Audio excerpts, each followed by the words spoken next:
नमस्कार मित्रांनो, मराठी बोली या चॅनलमध्ये तुम्हा सगळ्यांचं स्वागत आहे. तर आज आपण आनंदी या मालिकेचा आजचा 24 जूनचा भाग खूपच धमाकेदार झालेला बघणार आहोत. तर इथे आजच्या भागामध्ये आता सगळेजण हॉलमधनं आपापल्या रूममध्ये निघून जातात. पण विद्याधर मात्र जोरजोरात हसतच आता गाणं म्हणू लागतो. कारण आता आनंदी, तुझ्या आयुष्यात फक्त संकटांची नांदी येणार, आता कसं करशील, असे म्हणत आता हसतच हा विद्याधर निघून जातो. आनंदीला मात्र खूप वाईट वाटतं. आनंदी आता जोरजोरात रडत असते. आता आनंदी धपकन खाली पडणार ते सुनीता ताई तिला पकडतात आणि आता सुनीता ताई आनंदीला म्हणू लागतात, आनंदी ताई, अहो रडू नका ना हो, सावरा की स्वतःला. अहो आज तुम्ही घरात स्वतः हवन पूर्ण केलंय. तुम्हाला सगळे मंत्रतंत्र किती तोंडपाठ होते ना आनंदीताई. समदेजण खुश झाल्या. त्यामुळे आनंदीताई, तुम्ही रडताय कशाला बरं? तुम्ही तर आज आनंदी राहायला पाहिजे ना. एवढं समजा तुमच्यामुळे शक्य झालं ना. त्यामुळे प्लीज शांत व्हा बरं, रडू नका. तेव्हा आनंदी म्हणू लागते, सुनीताताई, अहो काय बोलताय तुम्ही? मी कशी शांत राहू शकते? अहो आज घरात किती मोठे वाद झाले तुम्हाला माहिती आहे ना. आता मात्र आनंदीला सारखे सारखे पृथ्वीचे तेच बोल आठवत असतात. मालक साहेबांना बाप नाही तर तू एक पाप आहे असे नको नको ते पृथ्वी बोललेलं असतो. मालक साहेबही आता पृथ्वीशी भांडत असतात. अरे एका बापाची किंमत नाहीये, लायकी नसलेला पोरगा आहे तू, असे सगळे काही बोल आता आनंदीच्या कानात असे घुमत असतात. आनंदीला खूप वाईट वाटतं. ती जोरजोरात रडत असते. आता लगेच आनंदी पटकन पाटावरती समिधाताईंचे जे फोटोचे जे दोन भाग केलेले असतात ना, त्याजवळ येते आणि त्या फोटोवरनं असा मायेने हात फिरवू लागते. आता सुनीताला आनंदीची हालत बघवत नाही. तेव्हा सुनीता म्हणू लागते, आनंदीताई, अहो प्लीज शांत व्हा की. त्यावर लगेच आनंदी म्हणू लागते, सुनीताताई, अहो बघताय ना, आज एकाच घरात एकाच माणसासाठी 2 श्राद्धाचे हवन केले गेलेत. हे समजा नाही बघवतो. अहो मला ना खूप त्रास होतोय. सुनीताताई, आनंदीताई, तुम्ही प्लीज रडू नका बरं, गप्प बसा, असे आता सुनीता आनंदीला समजावत असते. आता आनंदी लगेच समिधाताईंच्या फोटोवरनं हात फिरवते आणि रडतच म्हणू लागते, समिधाताई, तुम्ही या घराला एक करण्यासाठी वर्षानुवर्ष जीवाचं रान केलं, खूप मेहनत घेतली. पण आजच्या दिवशी तुमच्या श्राद्धाच्या दिवशीच या घरात एवढे वाद झाले, हे तुम्हाला आवडलं नसणार आहे, मला माहिती आहे. कारण मालक साहेब आणि त्यांच्या मुलामध्ये एवढं जोरदार भांडण झालं की त्या दोघांनी 2 श्राद्ध घातली. काय करावं ना मला काही कळत नाहीये. खरं तर मालक साहेबांनी पूजा संपन्न झाल्यानंतर प्रसाद घ्यायला होता, पण तोही त्यांनी घेतला नाही. प्लीज समिधाताई, हे समजा काय होऊन बसलंय, असे म्हणत आता लगेच आनंदी जोरजोरात रडू लागते आणि आता त्या फोटोवरनं हात फिरवत असते. आनंदी आता ते फोटो उचलते आणि लगेच इकडे किचन ओट्यामध्ये येते. त्याच वेळेस ओट्यावरती आता तो फोटो ठेवून आनंदी अगदी त्याला जोडण्याचा प्रयत्न करत असते. सुनीताताई आता आनंदीकडे बघत असतात. आनंदीच्या डोळ्यातनं खूप अश्रू येत असतात. तर इकडे आता मालक साहेबांच्या रूममध्ये मालक साहेबही खूपच भडकलेले असतात. आता पृथ्वीचं बोलणं त्यांनाही सारखं सारखं आठवत असतं. त्यांच्या मनाला अगदी खात असतं. आता समिधाच्या फोटोचे कसे 2 भाग झाले, 2 हवन झाले, हे सगळं आजच्या दिवशीच व्हायला होतं. यामुळे मालक साहेबांनाही खूपच त्रास होत असतो. मालक साहेबही आता टेन्शनमध्ये खूपच भडकलेले असतात. तर इकडे आनंदी आता तो फोटो जोडण्याचा प्रयत्न करत असते, रडत असते. तेव्हा सुनीताताई म्हणू लागतात, आनंदीताई, अहो काय करताय तुम्ही? प्लीज जरा शांत बसा बरं. तेव्हा आनंदी म्हणू लागते, सुनीताताई, प्लीज थोडा वेळ मला एकटीला सोडा ना, प्लीज तुम्ही जा. आता लगेच आनंदी आपल्या गाठोड्याजवळ येते. ते गाठोडं आपल्या हातात घेते आणि अगदी त्याला घट्ट मिठी मारून आता तिथेच ओट्याजवळ खाली बसते आणि जोरजोरात रडत असते. आता सुनीताला आनंदीची ही हालत बघवत नाही. सुनीताला मात्र खूप वाईट वाटतं. आता अगदी आपल्या गाठोड्याला अशी घट्ट मिठी मारत आनंदी आता आपलं दुःख बाहेर काढत असते. जणू आबा, आरतीताई आणि आर्ची यांच्याशी तिची भेट झाली अशी अगदी त्या गाठोड्याला अशी घट्ट तिने मिठी मारलेली असते. त्याच वेळेस आता इकडे मालक साहेबांची मुलं आता त्यांच्या रूममध्ये आलेली असतात. आता रूममध्ये पाऊल ठेवताच पृथ्वी, मिताली आणि प्रांजल सगळ्या रूमकडे डोळे भरून बघू लागतात. त्याच वेळेस आता प्रांजल लगेच टेबलजवळ येतो आणि म्हणू लागतो, दादा, दादा या रूममध्ये आल्यानंतर ना मला ना कसं तरीच होतं रे. बघ ना, इथल्या सगळ्या वस्तू, हे सगळं वातावरण आणि यात आईचा स्पर्श. या रूममध्ये आलं ना असं वाटतं की आपल्याबरोबर आपली आईच आहे. कधी तिचा आवाज येईल, ती कधी रूममध्ये येईल ना, असंच होतं रे. खूप त्रास होतो मला इकडे आल्यानंतर. त्याच वेळेस आता मिताली रडत असते. तेव्हा लगेच आता ती आपल्या पृथ्वीदादाला म्हणू लागते, हो ना पृथ्वीदादा, मलाही खूप आईची आठवण येते रे. या रूममध्ये आईच्या किती आठवणी येईन आपल्यासोबत. खरंच इकडे आल्यानंतर असं मन भरून येतं. आता प्रांजनाली मिताली दोघेही रडू लागतात. त्याच वेळेस आता पृथ्वी म्हणू लागतो, तुम्ही वेडे आहात का? हे बघा, रडायचं नाही. आपली आई आपल्यासोबत नाहीये असं अजिबात समजायचं नाही. हे बघा, तिच्या आशीर्वादाने आपण एवढे सुखी आहोत की नाही. मग तिचा आशीर्वाद सदैव आपल्याबरोबर आहे. त्यामुळे ती कुठेतरी असेल ना, तिथून नक्कीच आपल्याला बघत असेल. त्यामुळे असं रडायचं नाही. बसा बरं दोघेजण इथे. आता लगेच पृथ्वी दोघांना कॉटवरती बसवतो आणि आता लगेच खाली गुडघ्यावरती बसतच आपल्या भावंडांची समजूत काढू लागतो. हे बघा, आजवर जेव्हा कधी तुम्हाला आईची आठवण आली तेव्हा हा पृथ्वीदादा होता की नाही. मग त्यामुळे अजिबात टेन्शन घ्यायचं नाही. अगदी आनंदात राहायचं. आपल्या आईला आपण असं रडताना आवडेल का? तेव्हा मिताली म्हणू लागते, नाही. त्याच वेळेस आता पृथ्वीदादा म्हणू लागतो, हो ना, मग चला पटकन आता फ्रेश होऊन घेऊया. चला बरं, खूप थकल्यासारखं झालंय ना. आता लगेच तिघेही पटकन आपल्या बॅगा उचलतात.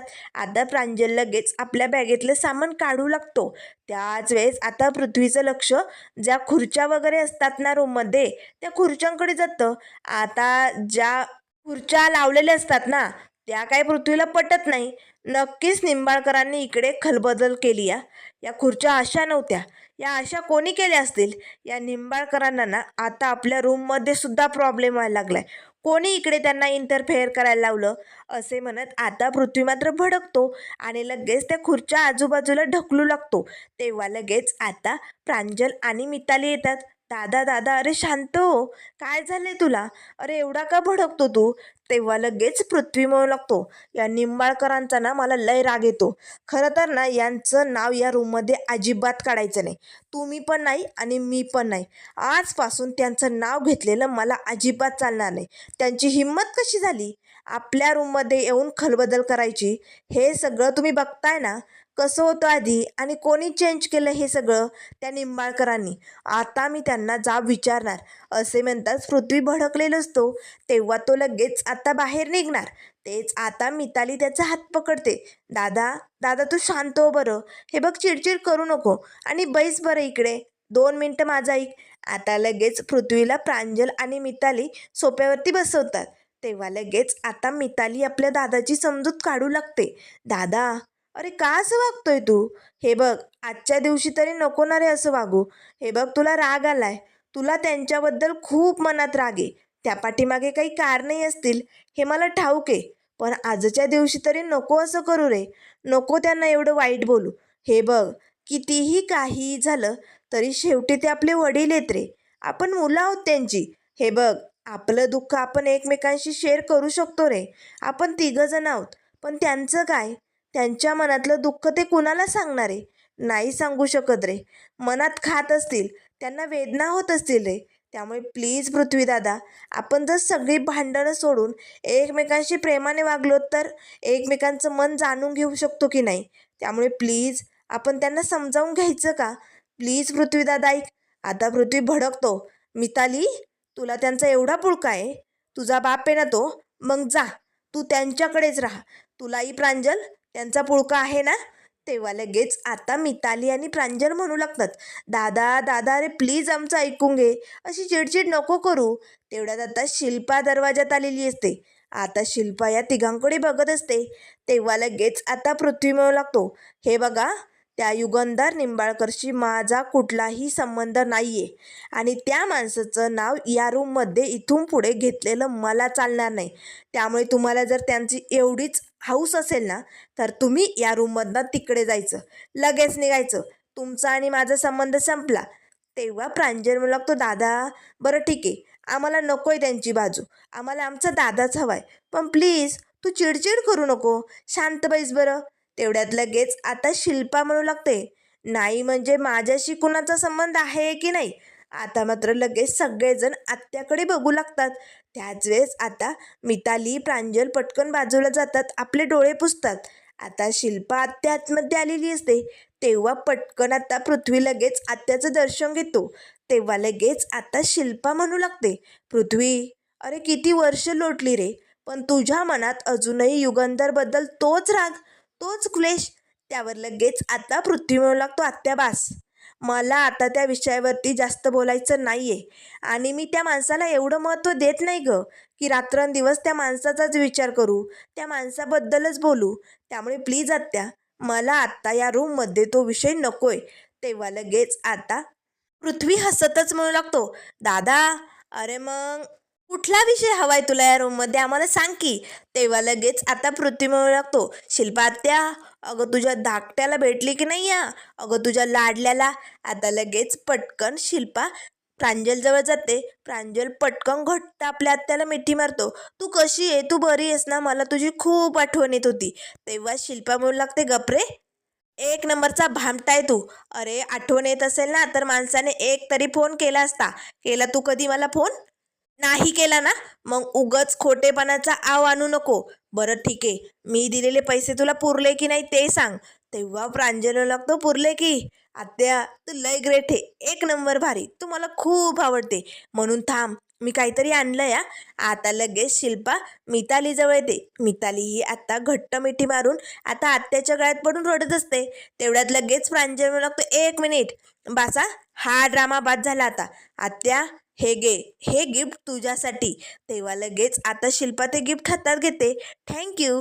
त्यावर लगेच आता प्रांजल लागतो, आत्या, नाही म्हणजे तू आत्ता विचारलं ना, पैसे पुरले का? अगं नाही ग पुरले, मला अजून पैसे होते. मला ना जायचं आहे विकेंडसाठी बाहेर, माझी मित्रमंडळी वाट बघतायत, मला पैशांची गरज होती ग. तेव्हा पृथ्वी ओरडतो, प्रांजल काय चालू तुझं? तेव्हा लगेच प्रांजल लागतो, दादा प्लीज, आत्या माझी खूप आवडतीची ना, आय लव्ह यू आत्या, देशील ना मला पैसे? तेव्हा लगेच आता शिल्पा म्हणू लागते, नक्कीच देणार, तुला कशाचीही कमी पडणार नाही, या शिल्पाचा शब्द आहे. तेव्हा लगेच आता प्रांजल पटकन आपल्या पाठीवरती बॅग लटकवतो. ए सॉरी या, मी तुम्हाला सांगितलं नाही, पण मला ना काही दिवसांसाठी बाहेर जायचे, बाहेर गाडी आली, माझी वाट बघते, सो प्लीज मी जातो हा. असे म्हणत आता प्रांजल लगेच बॅग घेऊन घरातनं बाहेर पळालेलं असता. त्याच वेळेस आता लगेच शिल्पा पृथ्वीजवळ येते. पृथ्वी आता लगेच फ्रेश होण्यासाठी निघालेला असतो. तेव्हा शिल्पा म्हणू लागते, पृथ्वी थांब, खूप दिवसांपासून मला तुझ्याशी बोलायचे, प्लीज पृथ्वी. तेव्हा पृथ्वी म्हणू लागतो, आत्या, मला आत्ता त्या विषयावरती काहीही बोलायचं नाही, मी फ्रेश होऊन आलो. असे म्हणत आता पृथ्वी तिकडनं निघून जातो. आता मिताली येते आणि पटकन आपल्या आत्याला घट्ट मिठी मारते आणि रडू लागते. तर त्यानंतर इकडे आता विद्याधर मात्र खूपच खुश असतो. आपल्या रूममध्ये अगदी कॉटवरती झोपून आता छान छान गाणी म्हणत असतो. तेवढ्यात आता लगेच धनश्री येते. आता धनश्री बेडवरती बसते आणि म्हणू लागते, हो, आज घरात जे झालं ते जरा विचित्रच घडलं ना. नाही म्हणजे समिधा वहिन्यांचे 2 श्राद्ध घालण्यात आले, कसं वाटायलंय ना ते? त्यावर लगेच आता विद्याधर म्हणू लागतो, एकदम भारी वाटतंय मला, आनंदी आनंद झालाय, लय मज्जा आली, कारण आज मुलं घरात आली ना. तेव्हा धनश्री उठते, हो, मुलं घरात आली ते बरं झालं ना. कशी आली ना, मला ना तेच कळत नाही, ऐन वेळेस श्राद्धाच्या दिवशीच आली. त्यावर लगेच आता या विद्याधरला राग येतो. धने, अगं तुला अक्कल आहे की नाही? अगं कशी बायकोय तू? हे बघ धने, जगात ना 2 प्रकारच्या बायका असतात, एक तर दिसायला खूप सुंदर, नाहीतर मग अकलेने खूप हुशार. पण धने, त्यातले 2 बी गुण काय, एक बी गुण नाहीये तुझ्याकडे, बेअक्कल आहे तू. तेव्हा धनश्री म्हणू लागते, आता काय झालं, मी कुठे काय बोलले तुम्हाला, तुम्ही ना सारखे मला बोलत असता. तेव्हा विद्याधर म्हणू लागतो, ऐक मग, अगं ही मुलं घरात आली नाही, आणली गेली. ती कोणी माहितीये? मी स्वतः. आता धनश्रीला धक्का बसतो, म्हणजे मुलांना तुम्ही बोलावलं होतं? तेव्हा विद्याधर म्हणू लागतो, हो, या श्राद्धाच्या या विधीमध्ये मोठं वादळ आणायचं होतं ना मला, म्हणून या पोरांना श्राद्धाच्या दिवशी म्याच बोलावलंय हवेलीत. आणि आता इथून पुढे हवेलीत नुसती घासाघाशी, नुसता राडा, विजांचा कडकडाट एवढंच बघायला भेटणार आहे. आणि हे बघून या विद्याधरचं मन अगदी शांत होणार आहे धने. तेव्हा लगेच आता धनश्री म्हणू लागते, अहो पण भाऊजींना जर हे कळालं तर ते लय भडकतील. आता मात्र धनीचं हे बोलणं ऐकून विद्याधरला खूपच राग येतो. तर त्यानंतर इकडे आता आबा जाधवांच्या घरी आरतीताईचं बाहेर आता घराच्या भिंतीवरती मस्त आता अर्ली लिपी काढण्याचं काम चालू असतं. आत्माराम जाधव असं तिने आबांचं नाव काढलेलं असतं. कडाने मस्त ती सुंदर अशी लिपी काढलेली असते. तेव्हा लगेच आरची येते. आरतीताई, अगो काय मस्त काढलंय ना तू हे समद. एवढं समद कशासाठी चालू आहे सांगशील का? तेव्हा आरती म्हणू लागते, आरचे अगं आबा माझ्यावरती लय रागवलेत ना, त्यांचा रागच शांत होत नाही. म्हणून म्हटलं त्यांना खुश करण्यासाठी हे समद केलंय मी. तेव्हा लगेच आरची म्हणू लागते, आरतीताई होणार, आबा आता नक्कीच खुश होणार. आले आले. आता लगेच दोन्ही पटकन दोघीजणी खांबाजवळ उभी राहतात. तेव्हा आबा म्हणू लागतात, असा पाऱ्यासारखा का उभी राहिला तिकडे? तेव्हा आरची म्हणू लागते, आबा तुम्हाला एक काहीतरी दाखवायचंय. हे बघा तुमचं नाव. आता मात्र ती लिपी, ते सुंदर असं नाव चित्र काढलेलं बघून आबा लय खुश होतात. वा वा वा, लय मस्त. आरचे तुला ना प्रत्येक काम भारीच जमतं. शेवटी नात कुणाची आहे? या आबा जाधवाची. धर तुला बक्षीस म्हणून खडीसाखर धर. असे म्हणताच आरची पटकन आरतीताईचा हात पुढे करते. आबा या बक्षिसाचा मानकरी मी नाही तर आरतीताई आहे. आता मात्र खडीसाखर न देता रागाच्या भरात लगेच आबा तिकडनं निघून जातात. आरतीताईला खूप वाईट वाटतं. तेव्हा आरची म्हणू लागते, आरतीताई आपले आबा असे का वागतायत ग? अगदी चिडका बिब्बा झालाय त्यांचा. जसे म्हातारे होत चाललेत ना तसा राग वाढत चाललाय त्यांचा. एवढा कोणी राग धरून ठेवलं का? तेव्हा लगेच आरती म्हणू लागते, हो ना, मी एवढी मोठी चूक केली का ग आरचे? आबांचा राग शांतच होत नाही. मी काय करू आता? तेव्हा आरची म्हणू लागते, आरतीताई तुला काय बी करायची गरज नाहीये. आता जे काही करणार ना ते मीच. त्यावर आरती म्हणू लागते, आरचे तू काय करणार आहे नेमकं सांगशील का? तेव्हा आरची म्हणू लागते, हे बघ आरतीताई, आबांचं वय वाढत चाललंय, ते म्हातारे होत चाललेत, पण त्यांचा हट्टीपणा वाढतोय. पण त्यांची ही छोटी नात किती बेहट्टी आहे ना हे त्यांना माहिती नाहीये. आता निकाल होणार. आबांचा राग कसा पळत नाही ना हे ती आरची बघणार, असं आता आरचीने ठरवलेलं असतं. तर इकडे आता विद्याधर धनीवरती ओरडतो, धने तुला अक्कल नाहीच आहे का ग? अगं भाऊजींना कसं कळणार आहे? त्या युगंधरला तू जाऊन सांगणार आहे का? तेव्हा धनश्री नाही अशी मान डुलावते. त्यावर विद्याधर म्हणू लागतो, नाही ना, मग त्याला काय स्वप्न पडणार आहे का मी पोरांना बोलावलंय? अगं पोरं नाही सांगणार त्याला, कारण पोरं माझ्या बाजूने आहेत आणि मग दुसरं कोण बी त्याला सांगूच शकत नाही. आणि राहिला प्रश्न शिल्पाताईचा, शिल्पाताईचं बोलणं तर मी मनावर घेणारच नाही. आता फक्त राडा आणि नुसता धिंगाणा होणार. आता युगंधर आणि या पोरांमध्ये असं वादळ उठणार आणि ते या हवेलीत असं गुंजणार. आणि हे सगळं बघून मला लय आनंद होणार, कारण धने आता या पोरांना मी मोठं सत्य सांगणार आहे, ज्यामुळे असा वणवा पेटणार आहे. तेव्हा धनश्री म्हणू लागते, असं काय सांगणार आहात तुम्ही मुलांना? त्यावर विद्याधर म्हणू लागतो, या युगंधरचं आणि आनंदीचं काय नातं आहे ना हे एकदा का या पोरांना कळालं की मग मज्जाच मज्जा येणार. या युगंधर आणि आनंदीचं लग्न झालंय हे सत्य जेव्हा समोर येईल ना तेव्हा हे पोरं युगंधरची बारातच काढणार आणि या बारातीत मी दारू पिऊन असा धांगड धांगड नाचणार. असे म्हणत आता विद्याधर मस्त नाचू लागतो. आता धनश्रीला काय बोलावं काही सुचत नाही. तर इकडे खाली किचनमध्ये आनंदी आता आपल्या गाठोड्याला घट्ट मिठी मारून रडत असते. तेव्हा लगेच आता सुनीताताई येतात. आनंदीताई, आनंदीताई प्लीज शांत व्हाव. असं एवढं खचून गेलेलं, एवढं तुम्हाला बेहाल झालेलं या घरात आल्यापासून मी पहिल्यांदी बघते हो. प्लीज आनंदीताई सावरा स्वतःला. तेव्हा लगेच आनंदी म्हणू लागते, सुनीताताई मी जेव्हा मालक साहेबांबरोबर लग्न केलं आणि या घरात पाऊल टाकलं ना तेव्हाच मी माझ्या मनाची समजूत काढली होती, कारण या घरात सून म्हणून, बायको म्हणून माझ्या नात्याचा स्वीकार केलाच जाणार नाही.